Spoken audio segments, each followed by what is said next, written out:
শহীদ তিতুমির। তেতো তিতু তিতুমির শুনতে বেশ অবাক লাগছে, তাই না? তাহলে খুলেই বলি।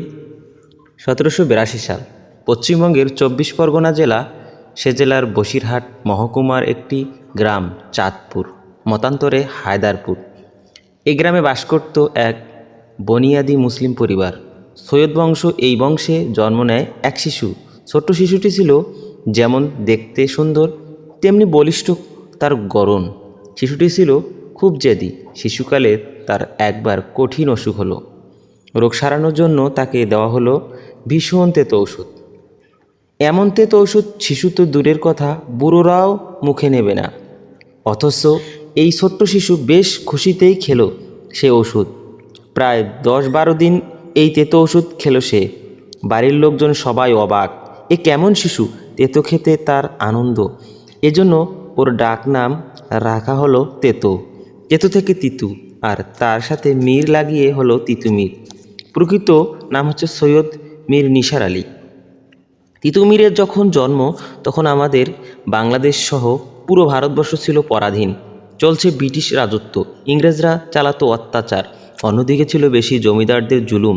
ইংরেজ কর্মচারীরা ঘোড়া ছুটিয়ে চলতো দারুণ দাপটে। তিতুমির এসব দেখতে আর ভাবতেন, এদের হাত থেকে কিভাবে মুক্তি পাবে এদেশের মানুষ। তিতুমিরের গ্রামে ছিল একটি মাদ্রাসা। সেখানে শিক্ষক হিসেবে এলেন ধর্মপ্রাণ একজন হাফেজ, নাম হাফেজ নেয়ামতুল্লাহ। তিতুমির এই মাদ্রাসায় পড়তেন। তিনি অল্প বয়স সময়ে হাফেজ নেয়ামতুল্লাহর প্রিয় পাত্র হয়ে উঠলেন। সেকালে গ্রামে গ্রামে ডন কুস্তি আর শরীরচর্চার ব্যায়াম হতো। শেখানো হতো মুষ্টিযুদ্ধ, লাঠি খেলা, তীর ছোড়া আর অসি চালনা। উদ্দেশ্য ছিল ইংরেজ তাড়ানোর জন্য গায়ে শক্তি সঞ্চয় করা। তিনি জন কুস্তি শিখে কুস্তিগির ও পালোয়ান হিসেবে নাম করলেন। লাঠি খেলা, তীর ছোড়া আর অসি পরিচালনা শিখলেন। তার অনেক ভক্ত জুটে গেল। তিতুমিরের গায়ে শক্তি ছিল প্রচুর, কিন্তু তিনি ছিলেন শান্ত এবং ধীর স্বভাবের। একবার ওস্তাদের সঙ্গে তিনি বিহার সফরে বেরোলেন। মানুষেরা দুর্ব্যবস্থা দেখে তার মনে দেশকে স্বাধীন করার চিন্তা এলো। তিনি মুসলমানদের সত্যিকারের মুসলমান হতে আহ্বান জানালেন, আর হিন্দুদের বললেন অত্যাচারী জমিদারদের বিরুদ্ধে রুখে দাঁড়াতে। হিন্দু মুসলমান সকলে তার কথায় সাড়া দিলেন।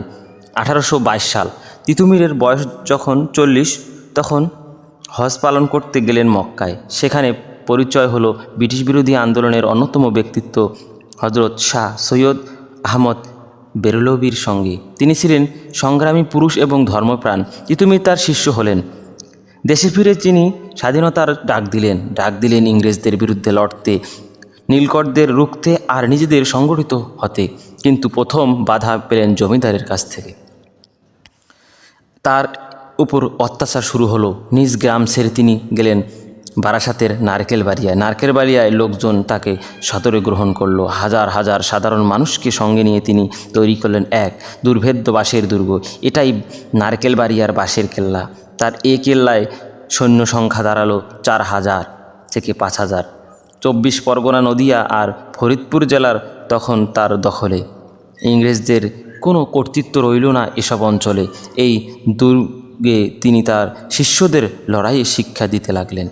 ইংরেজদের বিরুদ্ধে সশস্ত্র যুদ্ধ করার কৌশল এবং প্রস্তুতি শেখাতে লাগলেন। আর এ খবর চলে গেল ইংরেজ শাসকদের কাছে। ইংরেজদের সঙ্গে সঙ্গে হাত মেলালো দেশি জমিদাররা।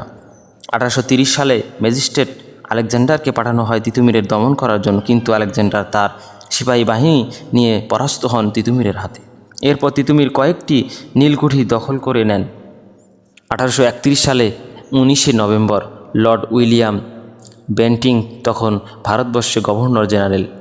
তিতুমিরকে শায়েস্তা করার জন্য তিনি পাঠালেন বিরাট সেনাবহর আর গোলন্দাজ বাহিনী। এর নেতৃত্ব দেওয়া হলো সেনাপতি কর্নেল স্টুয়ার্টকে। স্টুয়ার্ট আক্রমণ করলেন তিতুমিরের বাঁশের কেল্লা। তখন ভালো করে ভোর হয়নি।